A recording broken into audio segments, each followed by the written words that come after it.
Hi అండి. అందరికీ నమస్కారం అండి. Welcome back to Teja news. AP రాష్ట్ర వ్యాప్తంగా ఉన్న రైతులందరికీ కూడా అదిరిపోయే శుభవార్త అయితే వచ్చేసిందనమాట. రైతన్నలకు దీపావళి పండుగ కానుక ప్రకటించింది ఏపీలో కూటమి ప్రభుత్వం. అయితే మరి అర్హత ఉన్న ప్రతి రైతు యొక్క ఖాతాలోకి రూ. 7,000 చొప్పున జమ చేయబోతున్నారండి. తేదీ కూడా ఫైనల్ చేస్తారు. దీనిపైన పూర్తి సమాచారం వీడియోలోకి వెళ్ళి డీటెయిల్‌గా ఎక్స్‌ప్లెయిన్ చేస్తాను. వీడియోని ఎక్కడ స్కిప్ చేయకుండా ఫస్ట్ నుండి ఎండ్ వరకు చూడండి. ఎవరైతే రైతుల్లో ఉన్నారో తప్పకుండా ఛానల్ సబ్స్క్రైబ్ చేసుకొని ఉండండి. ఇలా ఉంచుకోవడం వల్ల కేంద్ర ప్రభుత్వం నుంచి, రాష్ట్ర ప్రభుత్వం నుంచి వచ్చే ప్రభుత్వ పథకాల యొక్క సమాచారం అనేది ఎప్పటికప్పుడు నేను మీకు అందజేస్తూ ఉంటానండి. వీడియోని అయితే ఒక చిన్న లైక్ ఇవ్వండి. ఈ వీడియోని మీ ఫ్రెండ్స్ అండ్ ఫ్యామిలీ మెంబర్స్‌కి షేర్ చేయండి. మరి లేట్ చేయకుండా వీడియోలోకి వెళ్ళిపోదాం. ఆంధ్రప్రదేశ్‌లో అన్నదాత సుఖీభవ రైతులకు ప్రభుత్వం అదిరిపోయే శుభవార్త అయితే చెప్పిందనమాట. దీపావళికి ముందే రైతన్నల ఖాతాలోకి రూ. 7,000 చొప్పున జమ చేస్తామని చెప్పేసి అప్డేట్ అయితే రావడం అయితే జరిగిందండి.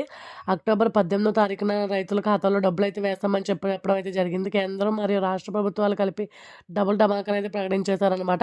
ఎన్నికల హామీ అమలు దశగా మరొక అడుగు వేస్తుంది ఏపీలో కూటమి ప్రభుత్వం. రాబోయే దీపావళి పండుగ వేళ ఆంధ్రప్రదేశ్ ప్రభుత్వం రాష్ట్ర రైతాంగానికి ఓ తీపి కబురైతే అందించిందండి. అన్నదాతల కుటుంబాల్లో పండుగ వెలుగులు నింపేందుకు అన్నదాత సుఖీభవ పథకం కింద రెండో విడత ఆర్థిక సహాయాన్ని అందించేందుకు సర్వం సిద్ధం చేస్తోంది. ఈసారి ప్రతి రైతు కుటుంబం ఖాతాలో ఏకంగా రూ. 7,000 జమ కావడంతో రైతన్నలలో ఆనందం అయితే వెలువరిస్తుందండి. ప్రభుత్వ వర్గాల నుంచి అందుతున్న వ్యవసాయ సమాచారం ప్రకారం అక్టోబర్ 18వ తేదీన అన్నదాత సుఖీభావ నిధులు విడుదల చేసేందుకు ప్రభుత్వం సన్నాహాలు చేస్తోంది. అక్టోబర్ 20వ తారీఖున దీపావళి సందర్భంగా ఉన్నందున దానికంటే 2 రోజుల ముందుగానే రైతుల చేతికి డబ్బులు అందేలాగా చూడాలనేది ప్రభుత్వం లక్ష్యంగా కనిపిస్తోంది. ఇప్పటికే ఈ యొక్క ఖరీఫ్ సీజన్‌లో సాగుల పనుల మధ్యలో ఉన్న రైతులకి ఈ ఆర్థిక చేయూత ఎంతో ఊరటనిస్తుంది. ఈ నెల 10న జరగనున్న కేబినెట్ సమావేశంలో దీనిపైన అధికారులతో చర్చించి సీఎం చంద్రబాబు నాయుడు గారు తుది నిర్ణయం చెప్పే అవకాశం ఉందండి. అయితే కేంద్ర, రాష్ట్ర ప్రభుత్వాలు రెండూ కలిపి రాజధానులందరికీ కూడా డబుల్ ధమాకా అయితే ప్రకటించిందనమాట. ఈసారి రైతులు అంటే సాయంలో కేంద్ర, రాష్ట్ర ప్రభుత్వాలు వాటా 2 ఉండటం విశేషం. కేంద్ర ప్రభుత్వం అంటే పీఎం కిసాన్ యోజన 21వ విడతకు సంబంధించి అంటే రూ. 2,000 దానికి అదనంగా రాష్ట్ర ప్రభుత్వం హామీ ఇచ్చిన ప్రకారం రూ. 5,000 మొత్తం కలిపి రూ. 7,000 రైతుల ఖాతాలోకి అయితే నేరుగా జమ చేయబోతున్నాయి. రాష్ట్ర వ్యాప్తంగా దాదాపు 47 లక్షల మంది రైతులు ఈ పథకానికి అర్హులుగా ఉన్నట్లు అధికారులు గుర్తించారండి. మరి ఒకేసారి ఈ 2 పథకాల ప్రయోజనాల ఆనందంతో ఇది రైతులకు నిజమైన పండగగా మారబోతుంది. టీడీపీ కూటమి ప్రభుత్వం ఎన్నికల ముందు ఇచ్చిన కీలక హామీలు అన్నదాత సుఖీభావ పథకం ఒకటి. గత వైసీపీ ప్రభుత్వం అమలు చేస్తున్న రైతు భరోసా పథకం కింద ఏడాదికి 13,500 చొప్పున ఒక్కొక్క రైతు ఖాతాలకు ఇచ్చేవారు. అలాగే మొత్తాన్ని రూ. 20,000 పెంచుతామని చెప్పి కూటమి ప్రభుత్వం వాగ్దానం చేస్తుంది. ఈ హామీని నెరవేర్చే దిశగా ఇప్పటికే ఆగస్టు నెలలో మొదటి విడత నిధులను విడుదల చేస్తుంది. ఇప్పుడు రెండో విడతగా అందిస్తున్న రూ. 7,000తో ఇచ్చిన మాట నిలబెట్టుకునేందుకు కూటమి ప్రభుత్వం అయితే దిశగా ముందుకు సాగుతుంది.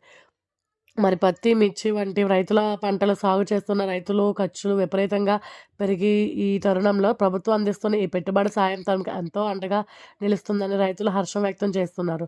అన్నదాత సుఖీభావ ద్వారా అందుతున్న ఈ డబ్బులు ఎరువులకు, పురుగుల మందులకు, ఇతర సాగు ఖర్చులకు ఉపయోగపడతాయని చెప్పి రైతన్నలు అందరూ కూడా ఆశాభావం వ్యక్తం చేస్తున్నారండి.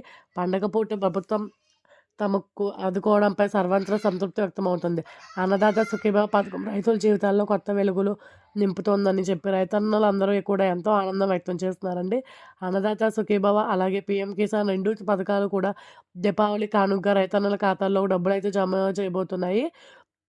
అయితే ఇప్పటికే ఈ యొక్క అన్నదాత సుఖీభావ పథకానికి రాష్ట్ర వ్యాప్తంగా 45 లక్షల మంది ఎంపికయ్యారండి.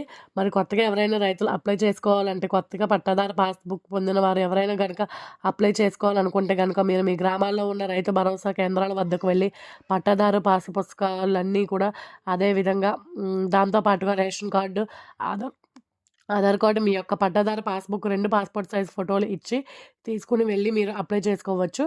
అదేవిధంగా దాంతో పాటుగా కూడా కేంద్ర ప్రభుత్వం నుంచి వచ్చే పీఎం కిసాన్ డబ్బులు కూడా వస్తాయి కాబట్టి ఈ ఈ యొక్క 2 పథకాలు మీకు ఖచ్చితంగా రేషన్ కార్డుకి, ఆధార్ కార్డు, ఈకేవైసీ కంప్లీట్ చేయాలండి. బ్యాంక్ అకౌంట్లు మరి యాక్టివ్‌లో ఉన్నాయా లేదా అని ఒకసారి సర్చ్ చేసుకొని నేరుగా బ్యాంక్ ఖాతాలో డబ్బులు జమ చేస్తుంది కాబట్టి ప్రభుత్వం ఏం చేయాలంటే మీ యొక్క బ్యాంక్ ఖాతాకి ఎన్‌పీసీఐ లింకింగ్ అనేది అయ్యిందా లేదా అని చెప్పేసి చూసుకోవాలన్నమాట. కాబట్టి రాష్ట్ర వ్యాప్తంగా ఉన్న రైతులందరికీ కూడా దీపావళి సందర్భంగా అయితే ప్రకటించేసింది ఏపీలో కూటమి ప్రభుత్వం. ఈ యొక్క అన్నదాత సుఖీభావ రెండో విడత డబ్బులకు మరింత సమాచారం కోసం మీరు తెలుసుకోవాలనుకుంటే నా ఛానల్ సబ్స్క్రైబ్ చేయండి, లైక్ చేయండి, షేర్ చేయండి. Thanks for watching.